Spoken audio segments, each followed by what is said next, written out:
Hello बच्चों, कैसे आप लोग। I am your maths teacher मंचो। Welcome to my channel maths by Taruna. हाँ जी बच्चों, सो हम ऑलरेडी 45 क्वेश्चंस कर चुके हैं टॉप 100 एमसीक्यू क्वेश्चन में। Today I am starting with question number 46। Question number 46 देख लेते हैं। तो यहाँ पे देखिए हमारे पास में एबीसी ट्राइंगल दे रखा है, तो ट्राइंगल बना लेते हैं। सबसे पहले A B C and D. A D is the median, A D is the median बना लेते हैं यहाँ पे, राइट। तो मीडियन है तो ये दोनों इक्वल पार्ट्स में डिवाइड है, ये दोनों इक्वल पार्ट्स में डिवाइड है। अब इसके कोऑर्डिनेट लिख लेता है 5,-6, बी का 6,4 एंड सी का 0,0। अब हमें क्या बोला है, लेंथ निकालनी है एडी की, ये निकालनी है, मतलब डिस्टेंस फॉर्मूला लगाना है। उससे पहले हमें डी के कोऑर्डिनेट्स पता होने चाहिए। डी के कोऑर्डिनेट्स बोला हुआ है बीच में है, मीडियन है, राइट। मीडियन क्या करती है, इक्वली डिवाइड करती है लाइन को, अपोजिट लाइन को। Now B D equals to D C है। अब डी निकालना है मुझे, तो डी के लिए मैं क्या करूंगी, इसका दोनों का 6 + 0 डिवाइडेड बाय 2, ये मेरा फॉर्मूला होता है to take out the mid value. ठीक है, ये मेरी वैल्यू निकल जाएगी मिड, तो वैल्यू मेरी क्या आ जाएगी यहाँ पे 3,2। ठीक है जी, 3,2 आ गई है। नाउ अब मुझे क्या निकालना है, एडी निकालना है, एडी। तो ए का कोऑर्डिनेट क्या है 5,-6 एंड डी का क्या है 3,2, राइट। अब मैं डिस्टेंस फॉर्मूला लगा लूंगी। डिस्टेंस फॉर्मूला x2 - x1, 5 - 3 का whole square plus y2 - y1, तो -6 - 2 का होल स्क्वायर, राइट। तो यहाँ पे 5 - 3 2, 2 का स्क्वायर 4, 6 - 2 नेगेटिव में -8, 8 का स्क्वायर 64। तो यहाँ पे मेरे पास में वैल्यू क्या आ जाएगी, √68। अब चेक कर लेते हैं, 68 में है तो बहुत ही अच्छा है, नहीं तो रैशनल उसको स्प्लिट करना होगा तो ठीक है। देखिए हाँ जी, तो आंसर हमारा √68 है। ठीक है, तो इस तरीके से हमारा ये क्वेश्चन हो चुका है। Now come to the next question number 47। 47 is from our trigonometry। यहाँ पे हमें sec theta minus tan theta equals to m दे रखा है, then the value of sec theta plus tan theta निकालना है। फाइन, ठीक है। तो हमें हमारी आइडेंटिटीज को याद करो। वी नो दैट क्या कि sec square theta minus tan square theta हमारा क्या होता है, sec square theta minus tan square theta equals to 1। This is 1। अब ये मैं a minus B, a plus B में लिख सकती हूँ इसको, a minus B and a plus B. ठीक है, ये हो जाएगा मेरा, दैट इज इक्वल्स टू 1। ठीक है जी। अब मेरे पास में इसका वैल्यू दे रखा है मुझे m, इसका वैल्यू मुझे क्या दे रखा है m, तो sec theta plus tan theta क्या हो जाएगा, ये नीचे चला जाएगा डिवाइड में 1 के नीचे, तो 1/m। तो हमारा आंसर क्या हो जाएगा c। तो c is our answer. Very simple question from our trigonometry. Now come to the next question number 48। ठीक है, समझ में आ रहा है। अगर कोई प्रॉब्लम है, कोई डाउट है, मुझे बताइए, कॉमेंट भी डालिए। I take that question again, right. हाँ जी, तो 48 पे चलते हैं।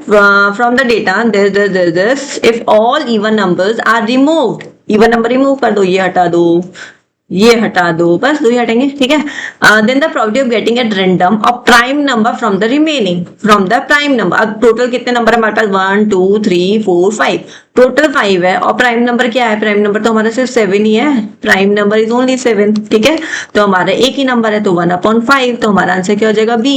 ठीक है, तो बी इज आवर आंसर। चले आगे, सिंपल था क्वेश्चन, राइट।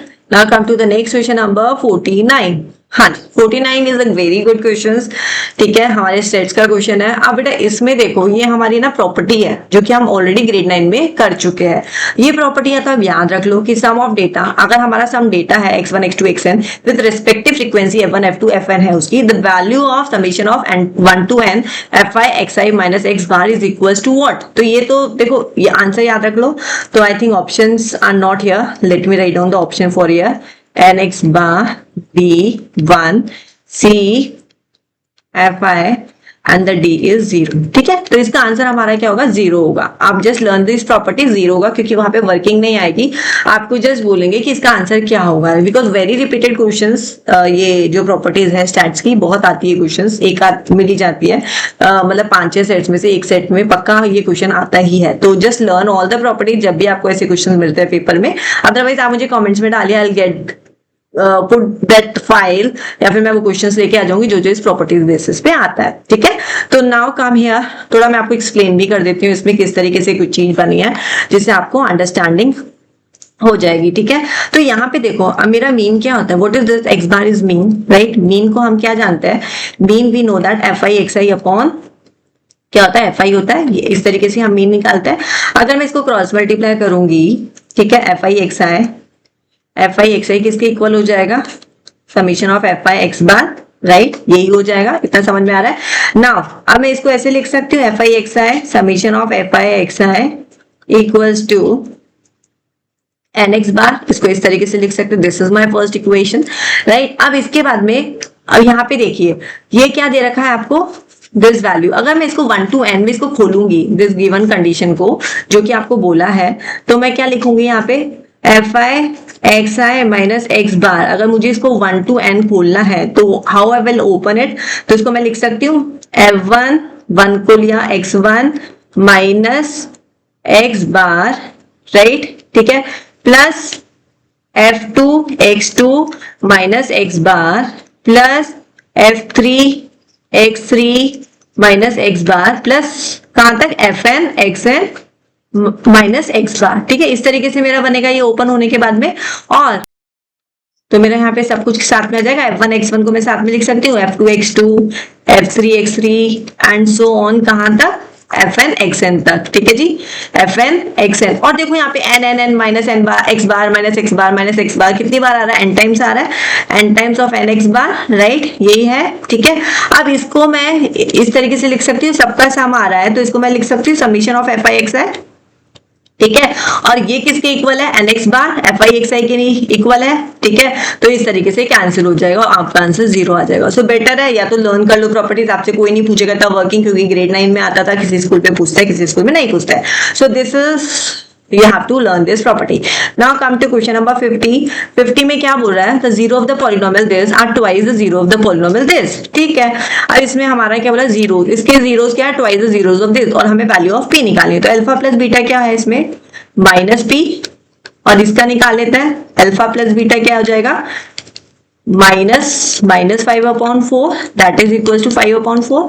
बट ये क्या बोल रहा है, इसका ट्वाइस है, ठीक है, 2 से इंटू कर देंगे, ट्वाइस है, और दोनों को इक्वेट कर देंगे, ठीक है। तो माइनस पी इक्वल्स टू 5/2 हो जाएगा, और पी की वैल्यू हमारे पास में क्या आ जाएगी, माइनस 5/2।